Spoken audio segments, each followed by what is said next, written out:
knows. But Talk Hotter to me is the next thing I've been so much looking forward to, and I think it has a transformational power to really make us rethink the way we talk about climate. Now, Marina Schmidt is the founder of R2G Media, and she is rethinking the way we talk about climate through spoken word. She founded one of the world's leading agri-food podcasts called Red to Green, and she was featured on multiple times, including 99+1 Shaping Global Food Tech. Marina is actually so on brand. When you go and look her up on LinkedIn, and I suggest you all do that, she has a red and a green apple as part of her name. So no excuses for any of you, I didn't find Marina. You certainly will find Marina, just look for the apples. And for that, please welcome with me and give a warm round of applause to Miss Marina Schmidt.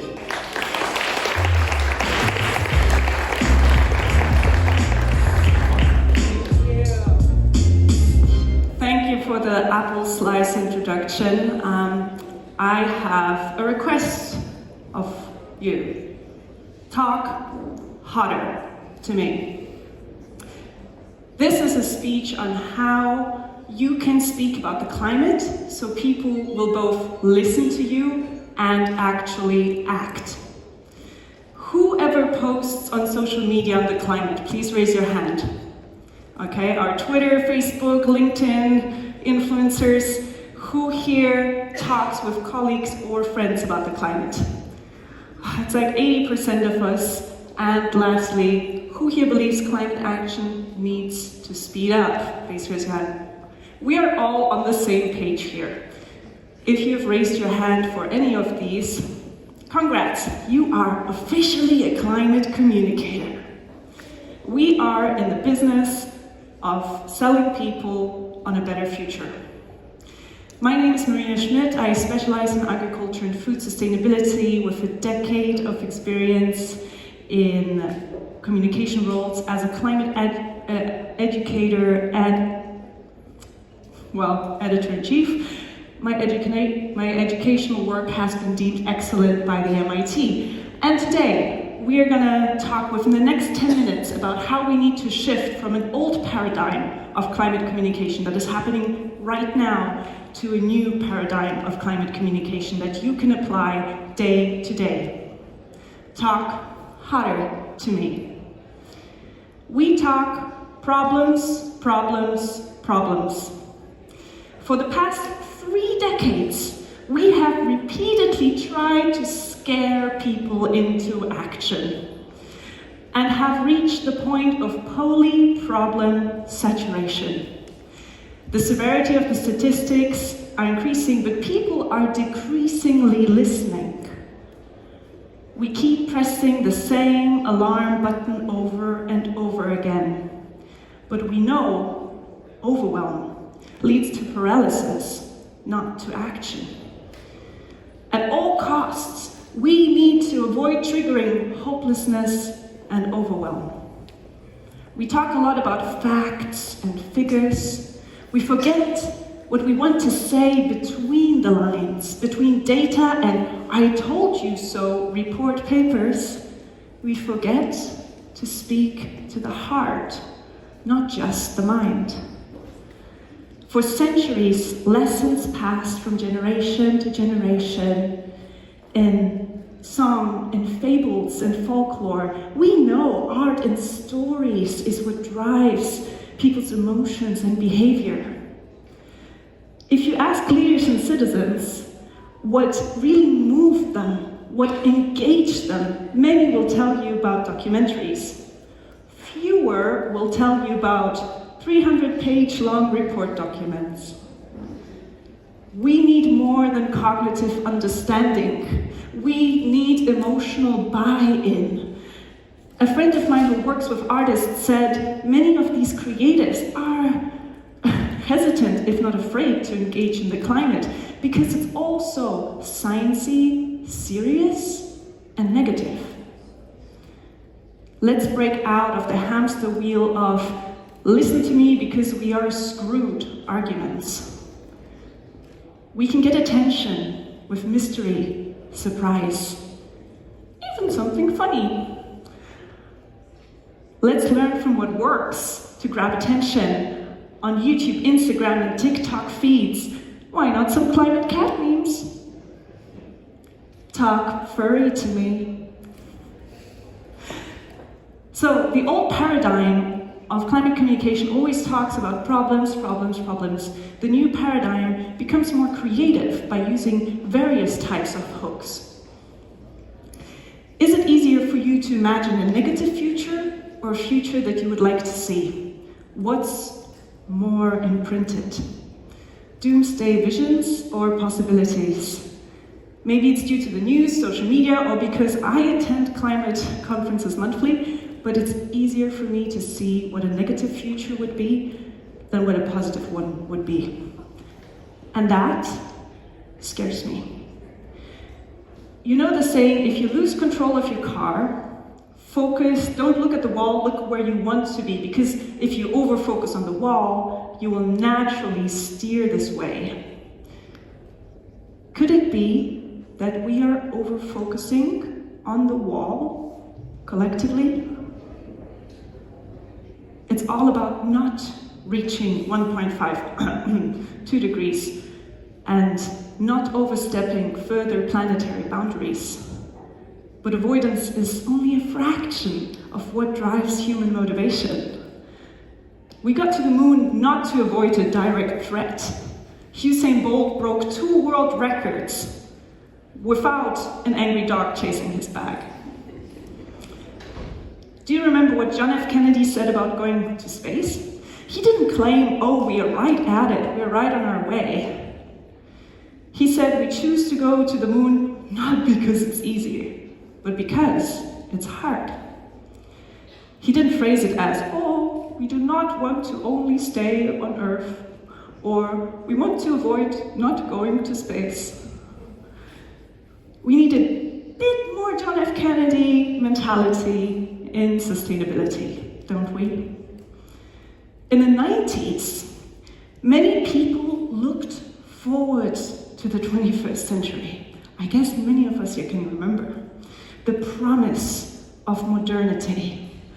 It's not that long ago that we believed that there's a better future for humanity.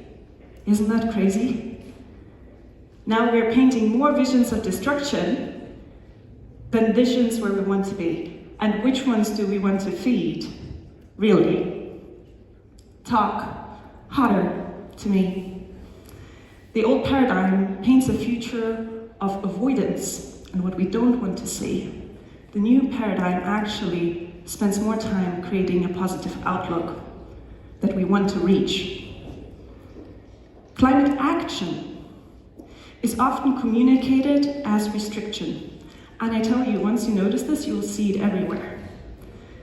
Speaking a bit like a stingy auntie. No, you can't have another piece of cake and you better get home early.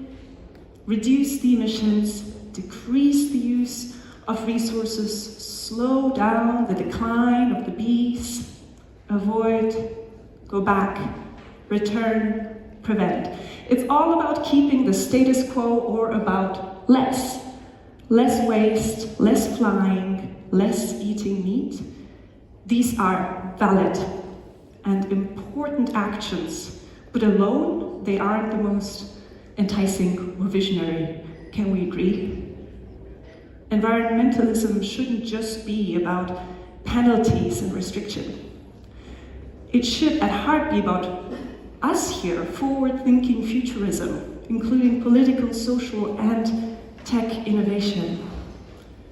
We need bridge makers like you, who speak finance and forest, Wall Street and clear waters, corporate and coral reefs.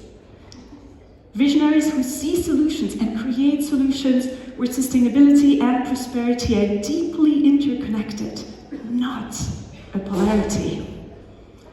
The next wave of visionaries will think and speak of much greater possibilities. And maybe you're one of these bridge makers if you feel the pull internally. Talk harder to me. The old paradigm shows a path of restriction. The new paradigm also shows a path of possibility and how we can grow beyond what we currently have. In climate communication, we suffer what I would call human psychology amnesia.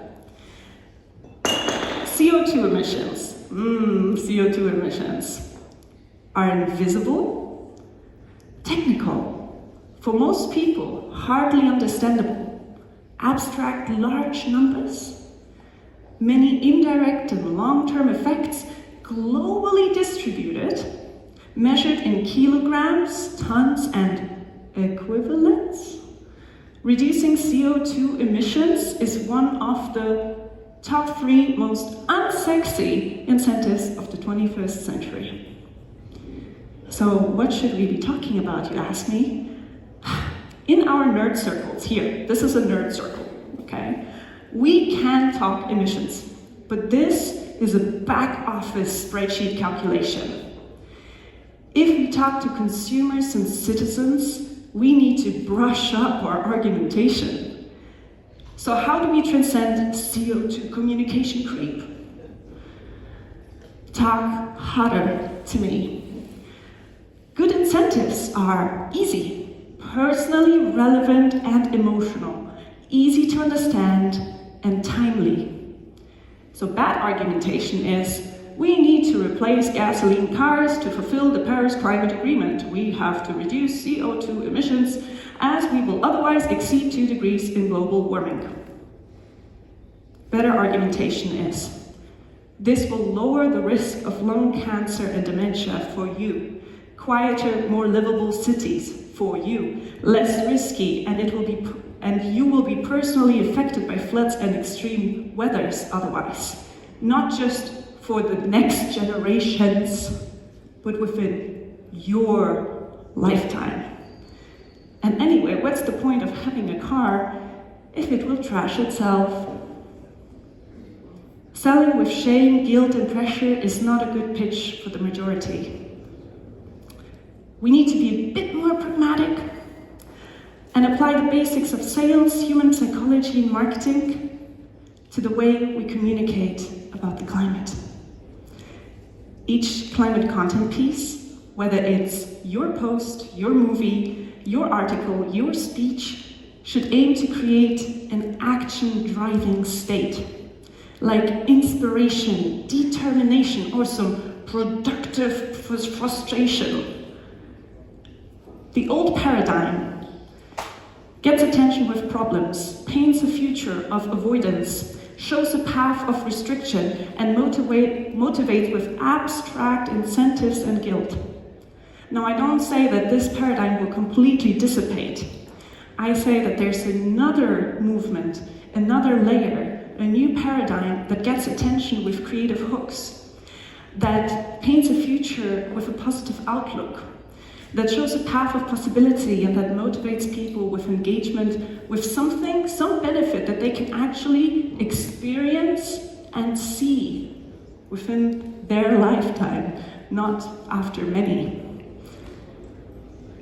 The current way we talk about the climate creates paralysis. We need hope. We need hooks, outlook, possibility, and engagement. And I ask you, which of these ingredients do you want to include more in your climate communication? And these can be your LinkedIn posts. The way we communicate can drive overwhelm, or it can drive enabled action. Talk harder to me. So I actually apply these methods in a current audio documentary that I'm working on called Blaues Brot, or in English, Blue Bread. It's the most in-depth audio documentary on the food system, with over 14 hours of edited content, 3 seasons, over 60 interview guests, and I'm really pushing forward, even though we Germans, we love to mecker, we love to complain.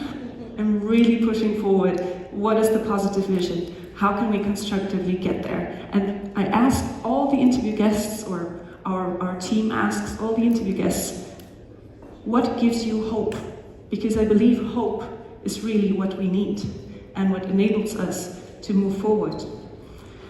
Also, if you are interested more in the very nerdy food tech area, food sustainability, I host a podcast called Red to Green, moving the food industry from harmful to healthy, from polluting to sustainable, from red to green. And my company is an agency doing very nerdy podcast production, like nerd, B2B kind of stuff. I would love to connect with you, and I'm happy to send you these slides. If you send me an email or if you connect with me on LinkedIn, as already said, you can find me with the 2 apples, the red and green apple. And I hope that there's at least one thing that you can take away for your communication about the climate. Talk harder to me.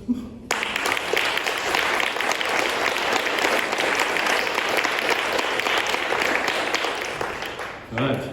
Marina, you're making all these climate nerds a little bit nervous with your hot talk there. The room just got a little bit warmer, I feel. Good.